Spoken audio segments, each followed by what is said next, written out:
Muchas gracias, Joan. Doni, cuando tú quieras... Ah, tú vas ahí... Sí, Sí, directamente. jo parlaré en català, si ningú li sap greu, i parlaré des d'aquí, no tinc un PowerPoint. Voy a hablar en catalán si no les importa. No tengo PowerPoint y tampoco voy a bajar a la sala, como el profesor. En primer lugar, me disculpo porque tengo una afonía importante hoy y espero llegar al final de esta intervención.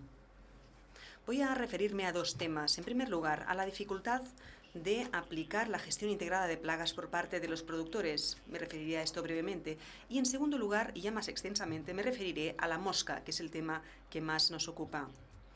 En cuanto al primer tema, gestión integrada de plagas y los problemas que plantea, creo que en tanto que productores tenemos que distinguir entre dos situaciones. Primero, una finca en producción integrada como la mía, una finca en que ya estamos acostumbrados a tener un técnico asesor, a rellenar un cuaderno de explotación, y lo hacemos bastante bien, y a aplicar otras técnicas, como por ejemplo hacer caso de los avisos de tratamiento que nos hace llegar nuestro asesor. En este sentido, no nos ha costado demasiado adaptarnos a la gestión integrada de plagas. En el caso de la agricultura convencional, que abarca la mayoría, quizás sí ha habido un golpe de timón mucho más importante, pero la gente creo que se está acostumbrando y lo está haciendo bastante bien. Y poco a poco llegarán al mismo nivel al que estamos nosotros, que ya estábamos acostumbrados desde antes a la producción integrada. Ya tenemos un cuadro de explotación para los productos convencionales y este que tenemos ahora va a ser más completo. Algunos tendrán ahora un técnico, un asesor, antes quizá no lo tenían. Otra diferencia es un carné de fitosanitarios. Necesitarán un carné más amplio si resulta que el tratamiento corre a cargo de terceros, y después también tendrán que pasar una inspección obligatoria de toda la maquinaria agrícola que están utilizando. Pero me imagino que acabarán acostumbrándose y todo será para bien. En cuanto se refiere a la problemática de la mosca, aviso ya de entrada, yo vengo de una zona suficientemente alejada del mar, con unas cotas de entre 300 y 500 metros de altitud, Siurana, en contacto con la Terra Alta, las Garrigas y el Priorat. Y indico todo esto porque además hay que tener en cuenta que es una zona seca. Se me olvidaba, la humedad favorece la plaga. No nos olvidemos. Si se puede interrumpir la plaga en el Montsià o el Baix Ebre, pues no nos llega demasiado, incluso en zonas limítrofes de 600-700 metros de altitud, las zonas altas del Priorat, por ejemplo, que fueron pioneros en la agricultura ecológica en el olivo, justamente porque la mosca no les planteaba ningún tipo de problema para la agricultura del olivo. Pues bien, esto, si era así al principio, ha dejado de serlo, ha cambiado radicalmente en los últimos años. Ya sea por el calentamiento global, que me imagino yo que tendrá que ver, y me disculpo porque igual soy un poco redundante y repetiré cosas que ya han dicho el resto de compañeros, pero bueno, esa es nuestra experiencia como productores. En estas zonas alejadas del mar, con diferenciales de temperatura mínima, máxima bastante importantes, que no favorecían la plaga, pues nos hemos estado encontrando en los últimos años con una prolongación del verano, abarcando principalmente el mes de octubre, que es la clave, y el año pasado incluso noviembre. En esas épocas las temperaturas han continuado siendo suaves, lo cual ha prolongado la plaga. Las generaciones se van sucediendo y tenemos problemas para tratar al final. Octubre es el momento en que la oliva está más receptiva y eso plantea muchísimas dificultades en zonas, repito, que en principio no planteaban una gran incidencia de la plaga. Esto nos tiene que hacernos replantear la cuestión. No dar por sentado que solo en la costa de Tarragona, Bajo Ebro, Montsià son las zonas afectadas. Estas son las zonas top máximas de afectación de esta plaga a nivel mundial, diría yo. Más o menos. O Huelva.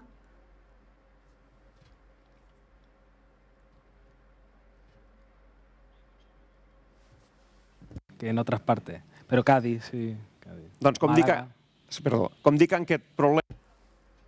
Pues como decía, Ahora, en los últimos años, ya podríamos hablar de endemismo general, sin visos de cambio además, porque lo de los octubres cálidos, que han sido especialmente los últimos 2 o 3, pues nos damos cuenta de que si hacemos una revisión de las temperaturas de los últimos 10, 15, 20 años, pues es una tendencia que va a más. Como digo, a causa del calentamiento global, probablemente. Esto ha acarreado problemas importantes en Cataluña, no solo en las zonas más afectadas inicialmente. Incluso Camp de Tarragona, que hace 10 o 15 años pues no se veía tan afectada esa zona.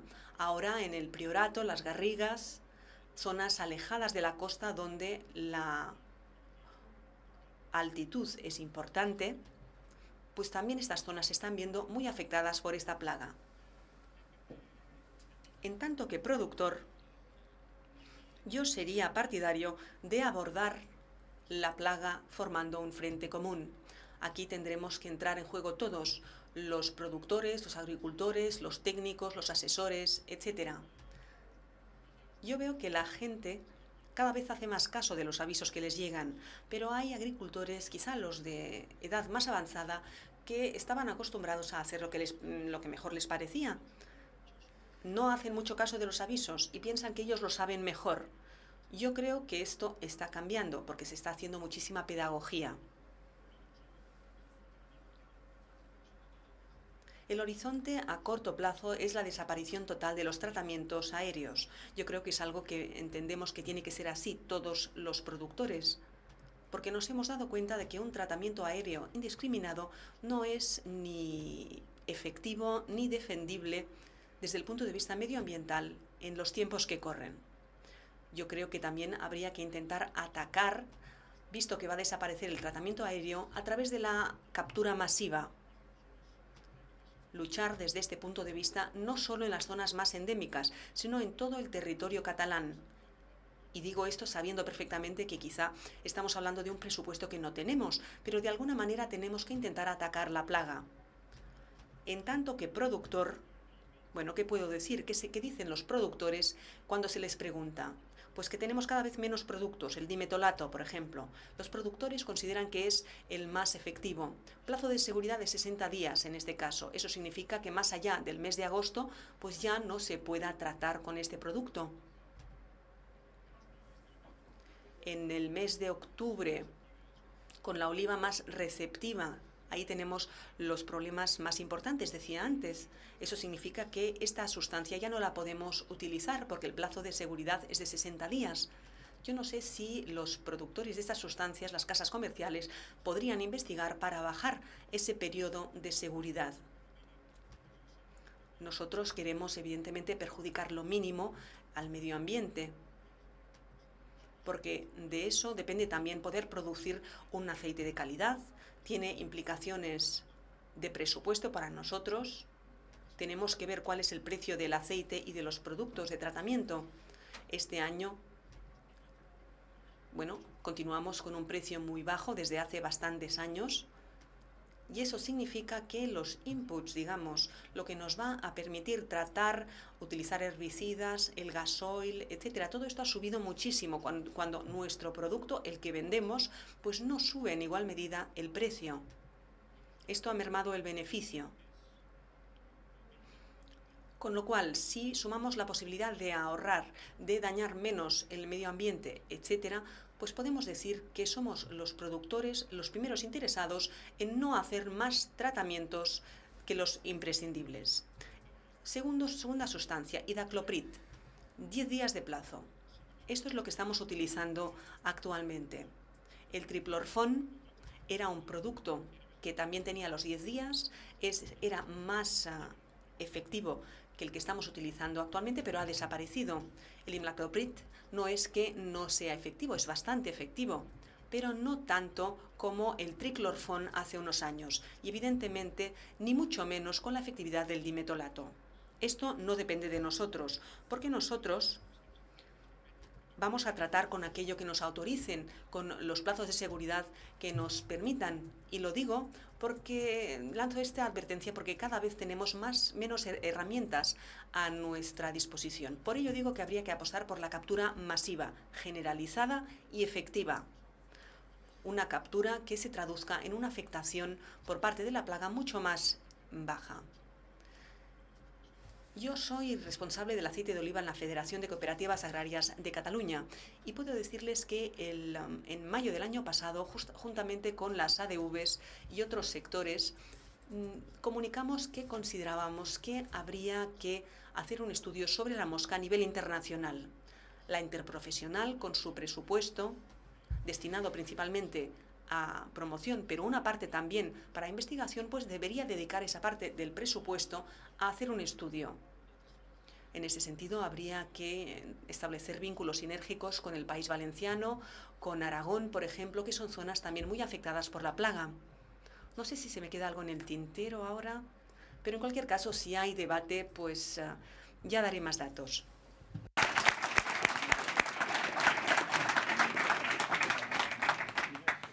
Muchas gracias, Antoni.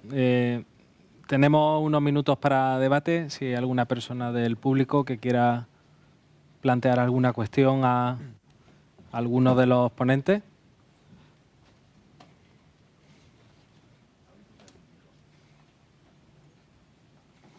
Les pediría que se identificasen y que sean breves, ustedes también, para dar así oportunidad de cuantas más personas puedan participar. Andreu Taverner, de Sanidad Vegetal. Andreu Taverner. El doctor Bruno. ¿Hay estudios, porque nos hacen algunas consultas, de el manejo de la cubierta vegetal y el ciclo o el desarrollo de la mosca?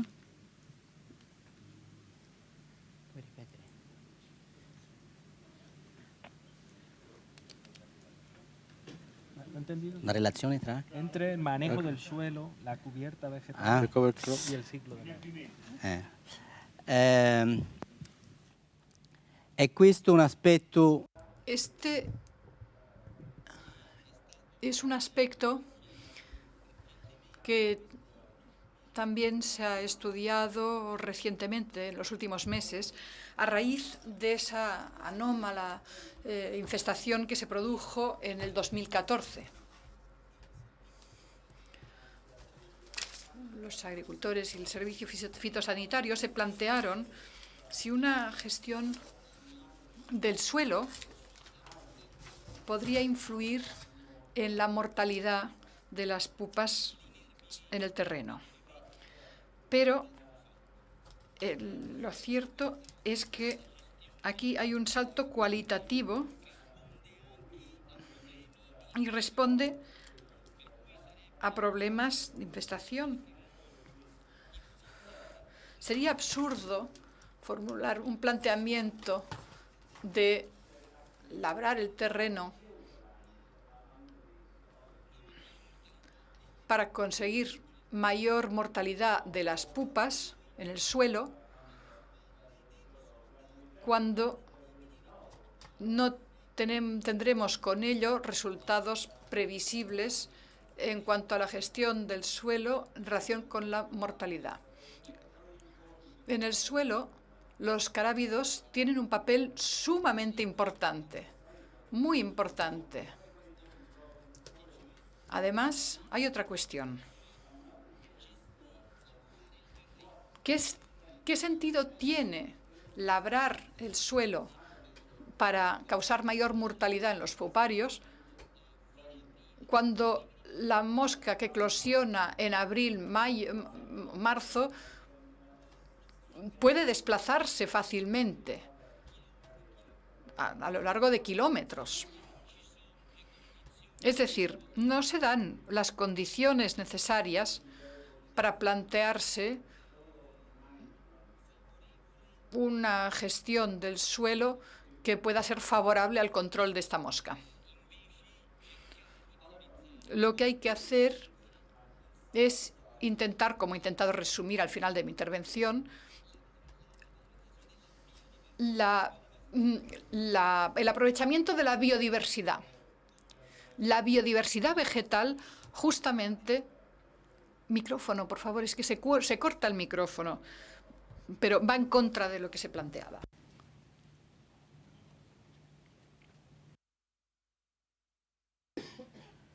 ¿Ninguna otra cuestión?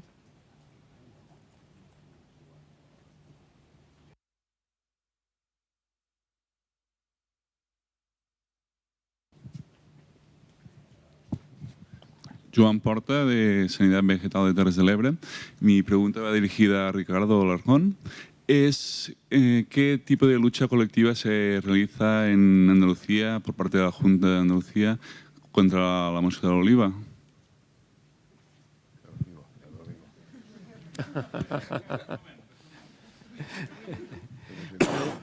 Actualmente la lucha colectiva de la mosca del olivo en Andalucía es un reto que tienen los olivareros, los agricultores, y en el que nosotros queremos ayudar, ¿no?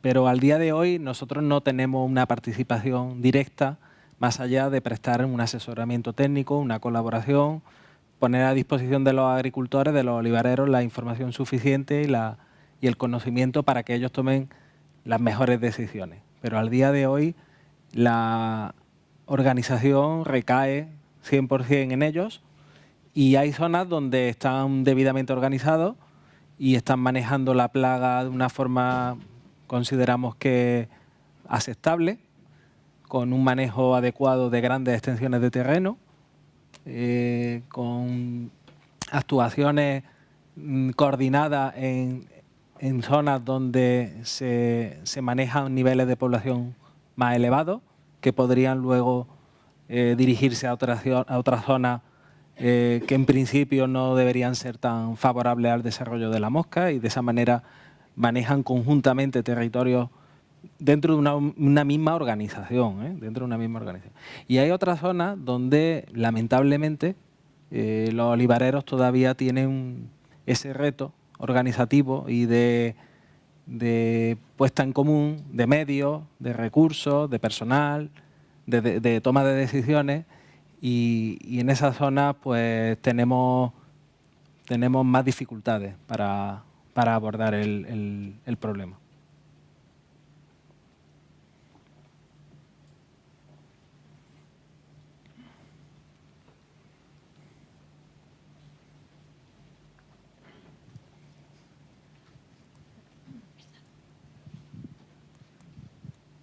Bon dia, soc un pagès de la Terra Alta. Buenos días, soy un agricultor de la Terra Alta, la comarca de la Terra Alta, de la DOP Terra Alta. Quisiera hacer una pregunta a los compañeros del Baix Ebre Montsià para saber qué cantidad de moscas capturaban entre enero y febrero con el mosquero y si saben el coste de estos mosqueros. Gracias. El coste individual no lo sé, depende, hay muchos mosqueros de muchos tipos. El coste colectivo depende de la cantidad por hectárea. Creo recordar que 40 por hectárea se va, depende del tipo de mosquero, no sé, Joan, si me corregirá, entre 60 y 100 y pico, ¿no? 110. Entre 60 y 110, 40 mosqueros por hectárea. Y pasados los 200, dice. Y la otra parte de la pregunta. En diciembre no vamos a contar moscas, básicamente hacemos informes.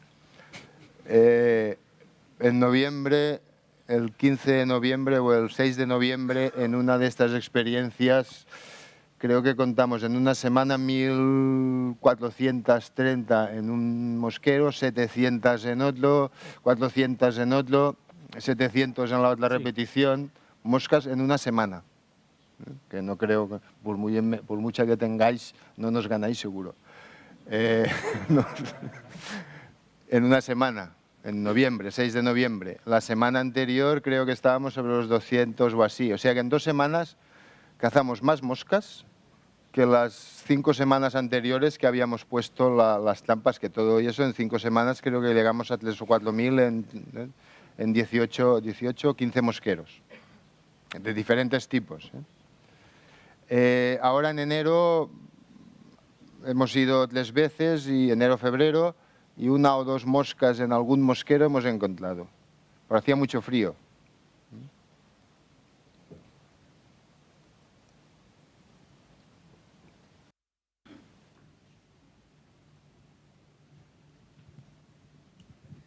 No, para Bruno. Hemos hablado de captura masiva, track and kill, etcétera. ¿Qué experiencia tenéis en Italia con hongos entomopatógenos tipo Beauveria, Metarrhizum y en qué momentos de aplicación?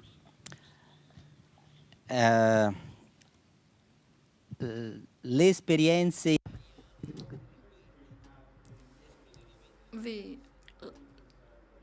La experiencia italiana solamente se hace con Arboriaceae, es decir, la Metarrhiza está más asociado a coleópteros, por lo menos en nuestra experiencia. En este caso concreto, la actividad del hongo en relación con la mosca no está del todo aclarada. Se ha determinado comparando parcelas tratadas con un producto comercial italiano que tiene este hongo como principio activo y que se llama Naturalis. Entonces, comparando parcelas tratadas con Naturalis repetidamente y parcelas tratadas con otros sistemas y parcelas sin tratar, se ha constatado una diferencia estadística de reducción del nivel de ataque frente a un control. Pero en cuanto a los motivos, no están claros. La hipótesis es esta. El hongo inhibe el desarrollo de la flora microbiana del filoplano y, por lo tanto, reduce el poder de atracción de la planta, respecto a los adultos. Con otros insectos se ha comprobado que este hongo es capaz de penetrar en el insecto y llegar a matarlo. En el caso del Aragoletis y otros tefrítidos, eso se ha comprobado. En el caso de esta mosca, el producto está indicado en su etiqueta como disuasorio, producto disuasorio, que lo que hace es defender la producción, reduciendo la atracción que ejerce la copa del olivo respecto a la mosca. Y estos son resultados concretos. Pero ¿qué problema tiene este producto? Que es un producto de contacto. Y, por lo tanto, al igual que cualquier producto de contacto, pues las precipitaciones lo eliminan. Y en un año como el 2014, pues no fue un producto que pudiera estar a la altura de la situación, de las circunstancias. Entonces, no se puede valorar bien la capacidad de un producto para proteger contra la mosca, en fin, salvo en situaciones extremas. Bueno, decimos en Florencia que cuando vas de caída, de bajada, todos los santos sirven. Al señor Mateo y el señor Duatis. Primera pregunta. Usted nos ha comentado que una de las posibles medidas para luchar contra la mosca del olivo sería reforzar las medidas de biodiversidad. Mi pregunta va concretamente, ¿qué medidas podemos establecer en biodiversidad si tenemos en cuenta que la gran mayoría del olivo se suele dar en zonas muy áridas, donde hay muy baja pluviometría, con cultivos muy unificados, de difícil cambio? ¿Qué medidas podemos tomar? Por ejemplo, podría ser una alternativa a la cubierta vegetal, pero donde no hay posibilidad de riego. Y luego, para los compañeros Mateo y Duatis, pensando ya en este cambio climático que estamos cada día más contrastando y que va a intensificar todavía más los problemas de la mosca del olivo, ¿la captura masiva puede ser una verdadera alternativa para combatir este problema? Allora, bueno, sin lugar a dudas,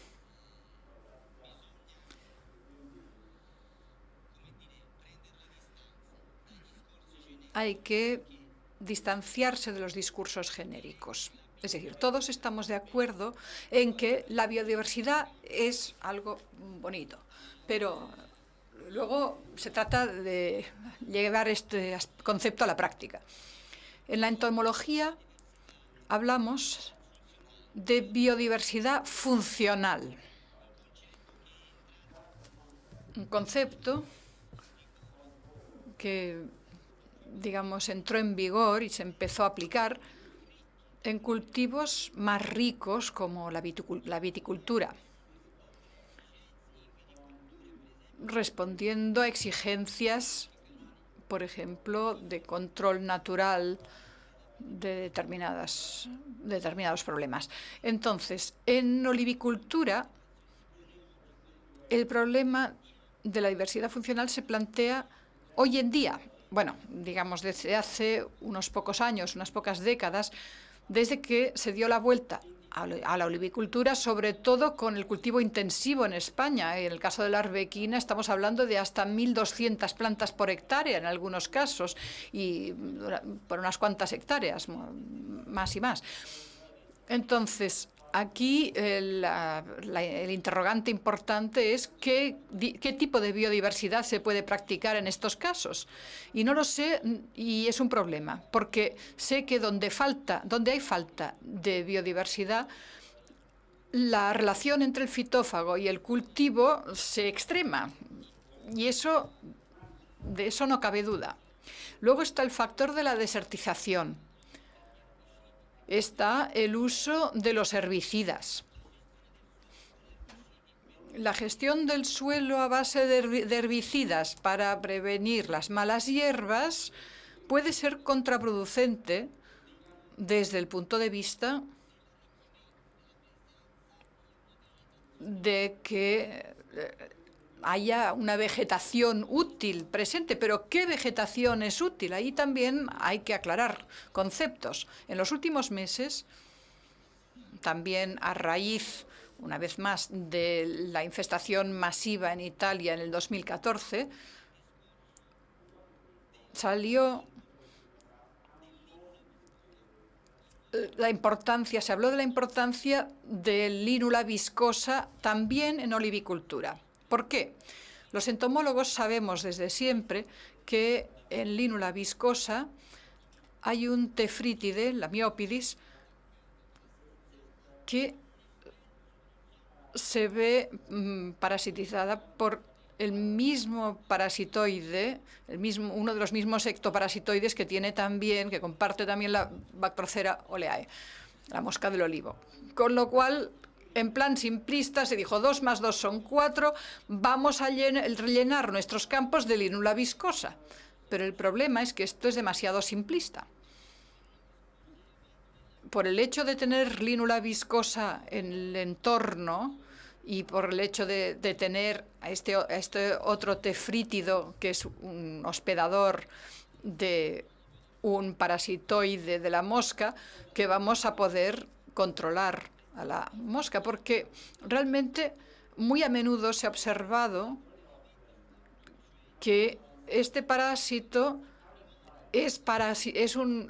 lo que hace es parasitar a los parásitos primarios de la mosca, justamente. Llega a la mosca de forma secundaria, o sea que cuidadito con simplificar en exceso. De todos modos, yo en las últimas semanas o meses me he alterado mucho porque en Italia, Toscana y otras regiones de Italia, se han transmitido mensajes de este tipo a los agricultores. O sea, la idea es prácticamente, vamos a fomentar la presencia del Línula viscosa. Y claro, una cosa es la biodiversidad, como planteamiento de gestión, de mantenimiento del equilibrio. Entonces, y otra cosa es una relación tritrófica entre el olivo, una planta hospedadora presente en el agrosistema, y la mosca y sus parásitos. O sea, esto es lo que pienso yo. Por lo tanto, yo sé que no le he contestado a su pregunta, pero puedo decir que espero haber por lo menos transmitido el grado de complejidad que plantea este problema. Mi idea es que debemos avanzar hacia soluciones integradas a través de un enfoque integrado, con la idea de que la cubierta vegetal no sirve solo para afrontar la mosca. El caolín, la arcilla, no sirve solo para controlar la mosca. Se usa en agricultura para proteger a las plantas del calor. La cosecha precoz no es útil solamente contra la mosca. Al adelantar la cosecha también sirve como tratamiento sanitario, o sea, como una prevención de ataques futuros, digamos. O sea, no es solo que la cosecha al principio del envejecimiento realmente pueda ayudar. El problema es que adelantar la cosecha, el tema es que adelantar la cosecha, bueno, adelantar respecto a qué, eso también se tiene que hablar, pero favorece la diferenciación de las gemas y, por lo tanto, también reduce la alternancia. Es decir, yo soy partidario de soluciones de este tipo, soluciones que no vayan dirigidas solo contra un problema. Quan a la captura masiva... En cuanto a la captura masiva, desde principios del siglo pasado que se trabaja la captura masiva. Antes se utilizaban una especie de cabañas, se ponía melaza y arsénico sódico. Y esta captura masiva también se hacía en grandes superficies y tenemos datos de nuestros compañeros de los años 40, sobre todo, en los que podemos ver claramente que se producía una disminución de la población y la picadura, pero siempre en grandes superficies. Los ensayos que hemos realizado en superficies medias de 2 hectáreas, que es lo que suele tener un productor, se puede controlar la población, pero llegados a cierto punto, en el momento clave, en septiembre, octubre, cuando la mosca empieza a picar, entonces ya parece que ya no le importa y llega a unos niveles de picadura que son parecidos a los que tendríamos sin la captura masiva. Por lo tanto, captura masiva sí, los compañeros trabajan en este ámbito, pero hoy por hoy parece que necesitamos grandes superficies. En agricultura ecológica y en superficies más pequeñas, creo que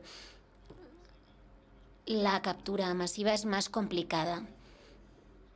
Los ensayos que hemos ido realizando en los últimos tiempos nos indican que tenemos que trabajar con caolín, sobre todo en zonas endémicas. Y lo que comentaba Bruno, no solamente hablo del caolín, también hay que tener una visión integral del sistema en su conjunto.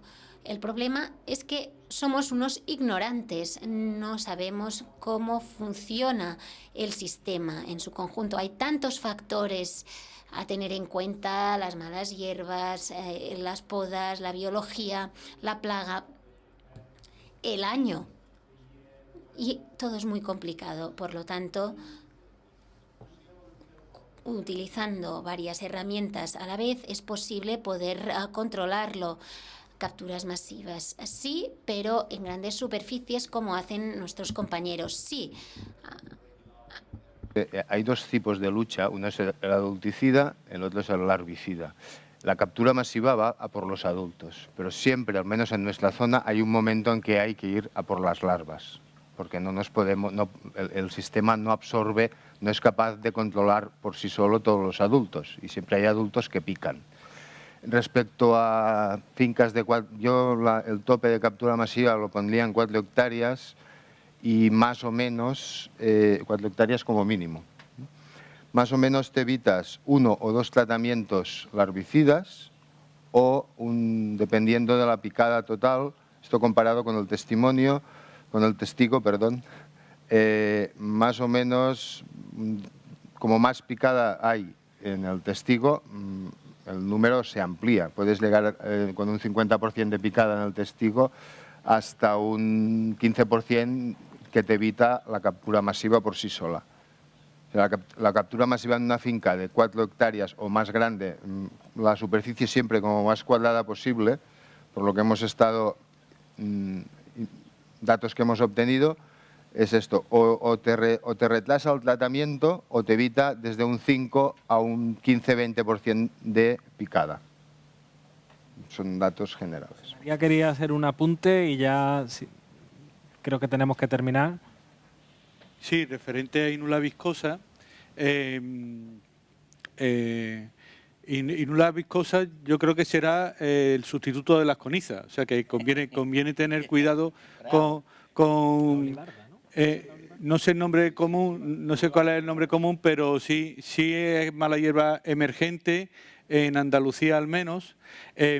Posiblemente se tendría su utilización donde está actualmente, que es en los bordes de las parcelas.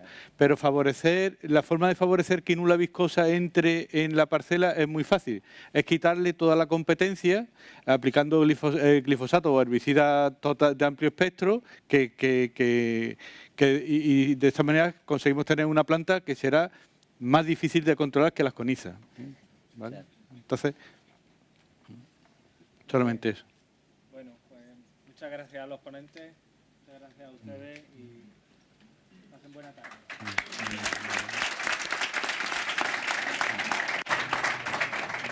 Tú sabes que el